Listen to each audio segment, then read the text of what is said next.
भारतानं अखेर पहलगामच्या हल्ल्याचा बदला घेतला। मध्यरात्री 1:30 वाजता ऑपरेशन सिंदूर राबवत दहशतवाद्यांवर एअर स्ट्राईक केले। पाकव्याप्त काश्मीरमधल्या दहशतवाद्यांच्या 21 अड्ड्यांवर अचूक हल्ले केले। बरोबर 15व्या दिवशी हल्ला करत आया बहिणींचं कुंकू पुसणाऱ्यांना धडा शिकवला।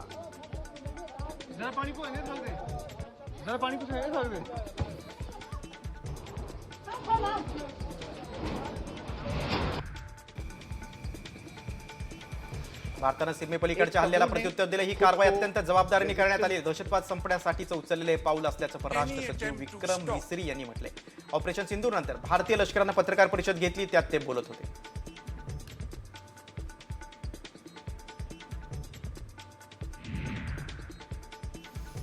पाकिस्तानमधून भारतामध्ये हल्ले होऊ शकतात अशी गुप्त माहिती मिळाल्याचं परराष्ट्र सचिव विक्रम मिसरी यांनी सांगितलंय। कुठल्याही परिस्थितीसाठी भारताची यंत्रणा सतर्क असल्याचं त्यांनी म्हटलंय।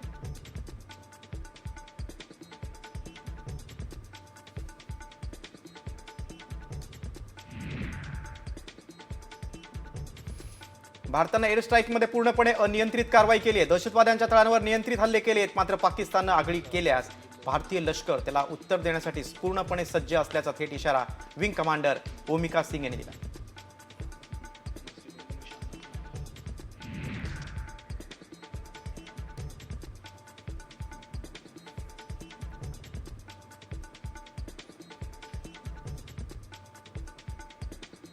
भारतानं केलेल्या ऑपरेशन सिंदूरमुळे पाकिस्तानचं कंबरडं मोडलंय। पाकिस्तानमध्ये पोचल्या जाणाऱ्या दहशतवादी संघटना लष्कर ए तोयबा, हिजबुल मुजाहिद्दीन आणि जैश ए मोहम्मदचे एकूण 5 कमांडोंचा खात्मा या हल्ल्यात भारतानं केलाय।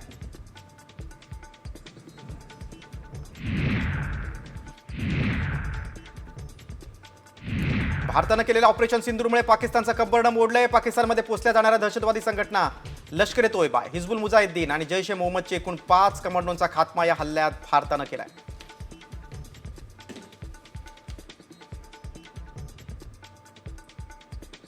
कुख्यात दहशतवादी खालिद मोहम्मद आलमचा खात्मा करण्यात आलाय। ऑपरेशन सिंदूरमध्ये दहशतवादी खालिद आलम ठार झालाय। पहलगाम हल्ल्याचा बदला भारतानं घेतलाय।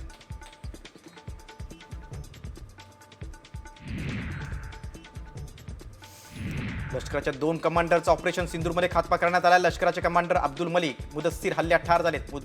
मुरिदकेच्या मरकज मशिदीवरील हल्ल्यात या दोघांचा खात्मा झालाय।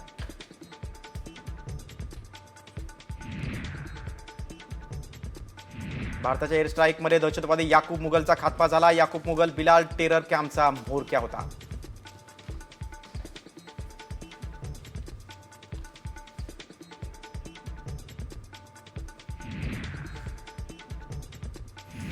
एअर स्ट्राईक नंतर पाकिस्तानचा बुरका फाटलाय। दहशतवाद्यांना पाकिस्तानकडून शहीदचा दर्जा देण्यात आलाय। पाकिस्तानच्या झेंड्यात गुंडाळून दहशतवाद्यांचे मृतदेह नेले जात आहेत। इतकंच नव्हे तर दहशतवाद्यांच्या जनाजामध्ये पाकिस्तानी अधिकारीही सहभागी झाले।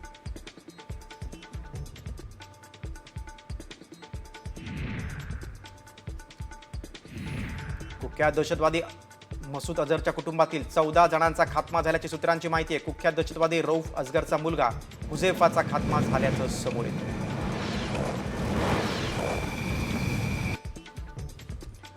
भारतीय हल्ल्यात माझ्या कुटुंबाचे 10 सदस्य आणि 4 जवळचे सहकारी मारले गेले। या हल्ल्यात मी मेलो असतो तर बरं झालं असतो, अशी प्रतिक्रिया संपूर्ण कुटुंब ठार झाल्यानंतर दहशतवादी मसूद अझरनं दिली। माझं दुःख मी व्यक्त करू शकत नाही, असंही अझर म्हणाला।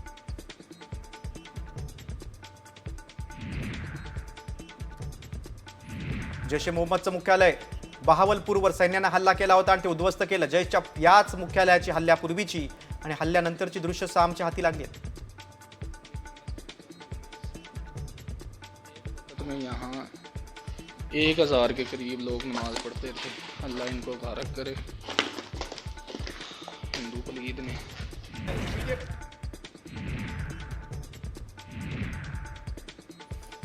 भारताच्या हल्ल्यात दहशतवादी मौलाना मसूद अझरचा मदरसा पूर्णपणे उद्ध्वस्त झालाय। जैशचं मुख्यालय सुमारे 200 एकरमध्ये पसरलं होतं, ज्यात एक मशीद, शाळा, रुग्णालय, शेती फार्म आणि एक ट्रेनिंग कॅम्प होता। भारतीय लष्कराच्या क्षेपणास्त्र हल्ल्यामुळे हे मुख्यालय संपूर्णपणे नष्ट झाले।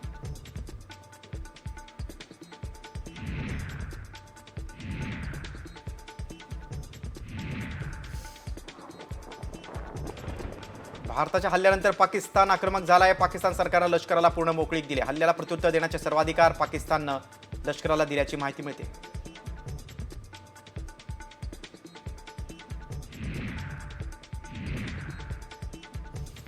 ऑपरेशन सिंधूरनंतर पाकिस्तानच्या पंतप्रधानांची पहिली प्रतिक्रिया आलेली आहे. भारताकडून करण्यात आलेल्या युद्धासारख्या कृतीचं जोरदार उत्तर देण्याचा पाकिस्तानला पूर्ण अधिकार आहे. जोरदार उत्तर दिलं जाईल. शत्रू त्यांच्या उद्देशात यशस्वी होणार नाही असं शहबाज शरीफ यांनी म्हटलेलं आहे.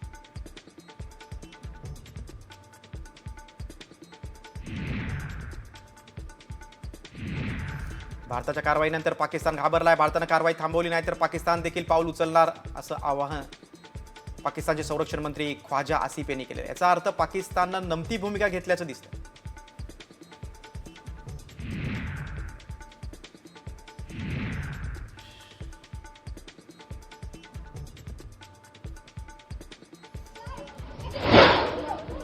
भारतानं ऑपरेशन सिंदूरची कबुली पाकिस्तानचे लेफ्टनंट जनरल अहमद शरीफ चौधरींनी स्वतः दिली.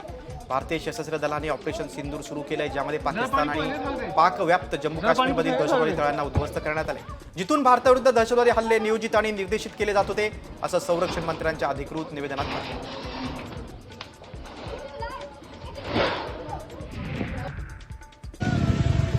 ऑपरेशन सिंदूरनंतर जम्मू काश्मीरमधील नियंत्रण रेषेवर जोरदार गोळीबार झालाय. भारतीय सैन्यानं केलेल्या हल्ल्यानंतर पाकिस्ताननं भिंबर गली परिसरात तोफखान्याचा वापर करून शस्त्रसंधी कराराचा भंग केला.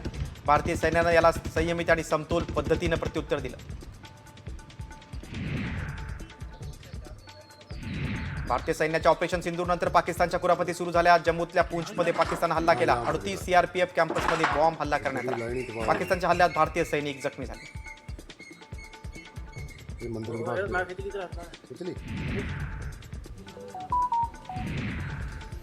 भारतानं पाकिस्तानचं JF-70 लढाऊ विमान पाडल्याची माहिती मिळते. काश्मीरमध्ये भारतीय हवाई दलानं पाडलेलं पाकिस्तानी लढाऊ विमान हे चीनी JF-70 लढाऊ विमान आहे. लष्करानं काश्मीरच्या पंपोर भागात पाकिस्तानचं हे विमान पाडलं.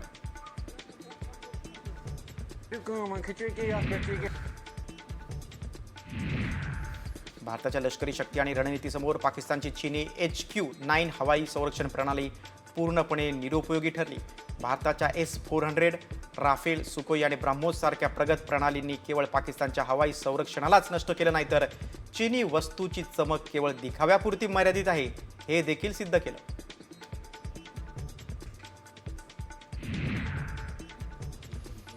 ऑपरेशन सिंदूरनंतर चीननं प्रतिक्रिया दिलेली आहे. भारताची आज सकाळी झालेली लष्करी कारवाई दुर्दैवी आहे. सद्यस्थितीबाबत आम्ही चिंतित आहोत. चीन सर्व प्रकारच्या दहशतवादाचा विरोध करतो असं चीनची प्रतिक्रिया समोर आलेली आहे. दोन्ही देशांनी शांतता आणि स्थैर्याच्या दृष्टीनं विचार करावा, संयम बाळगावा असं आवाहन देखील चीननं केलेलं आहे. जर शांतता राखली नाही, परिस्थिती अधिक गुंतागुंतीची होईल. असं कोणतेही पाऊल उचलू नये असं आवाहन देखील चीननं भारत आणि पाकिस्तानला केलं.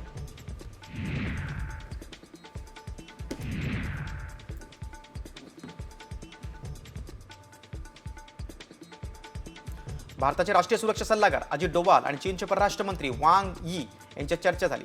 दोघांमध्ये फोनवरून एअर स्ट्राईकवर सविस्तर चर्चा झाली. भारताचा तणाव वाढवण्याचा कोणताही हेतू नाही, पण जर पाकिस्ताननं तणाव वाढवण्याचा निर्णय घेतला तर त्याला प्रत्युत्तर देण्यास आम्ही सज्ज आहोत असं अजित डोवाल यांनी भारताची भूमिका स्पष्ट केलेली आहे.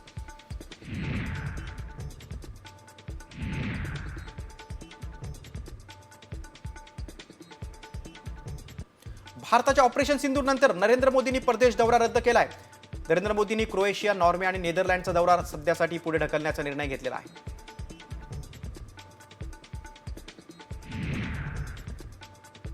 पंतप्रधान नरेंद्र मोदींनी भारतीय सैन्याचं कौतुक केलंय. देशासाठी अभिमानाचा क्षण आहे असं उद्गार मोदींनी काढलेत. कॅबिनेट बैठकीत पंतप्रधानांनी टाळ्या वाजवून कौतुक केलं.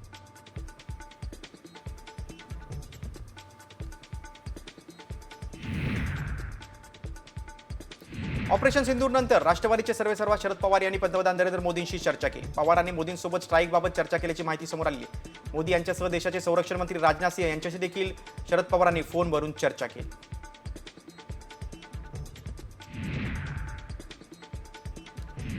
माजी लष्कर प्रमुख मनोज नरवणे यांनी सूचक आणि मोठं विधान केलंय. पिक्चर अभी बाकी आहे असं सूचक ट्विट नरवणे यांनी केलंय. त्यामुळे भारत पाकिस्तान विरोधात मोठी कारवाई करणार का याची उत्सुकता वाढलेली आहे.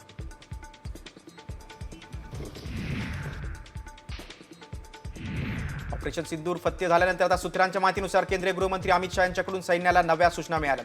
सुट्टीवर गेलेल्या लष्कराच्या कर्मचाऱ्यांना पुन्हा कामावर बोलवण्याचे निर्देश देण्यात आले. निमलष्करी दलाच्या सर्व प्रमुखांना या सूचना देण्यात आल्या.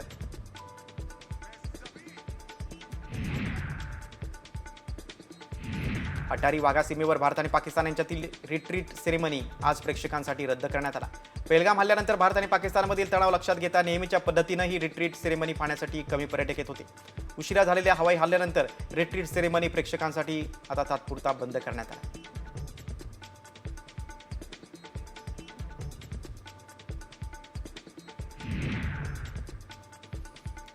दिल्लीत उद्या सर्वपक्षीय बैठकीचं आयोजन करण्यात आलं. राजनाथ सिंह यांच्या अध्यक्षतेखाली बैठक होणार आहे. त्यामध्ये ऑपरेशन सिंधूरबाबत माहिती देण्यात आली आहे.